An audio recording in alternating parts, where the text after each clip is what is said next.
മുട്ടയാണോ കോഴിയാണോ മൂത്തത്? ഉം. മുട്ട മുട്ടയാണോ കോഴിയാണോ മൂത്തത്?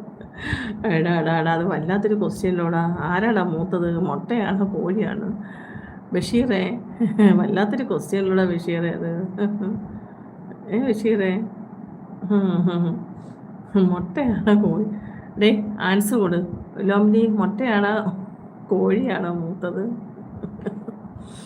മൂത്തയായാലും കോഴിയായിരിക്കും. കോഴി ഉണ്ടായിട്ടല്ലേ മുട്ട വരുന്നത്. എന്താ കൂർക്കം? കേൾക്കില്ല, അത് ഫാൻ്റെ സൗണ്ടാണ്. ഞാൻ വേറെ റൂമിലാണ്. ലോംലി, ആണ് മൂത്തേ. കോഴി തന്നെ മൂത്തത്. മുട്ട എന്തായാലും എഴുത്തോളൂ. എൻ്റെ പൊന്ന് ബഷീറെ, കോഴിയാ മൂത്തത്, മുട്ട രണ്ടാമത്. മുട്ട പുഴുങ്ങി എന്നൊന്നും കഴിക്കുന്നില്ലേ നമ്മളൊക്കെ? കഴിച്ചോ, ഇനിയും കഴിച്ചോ.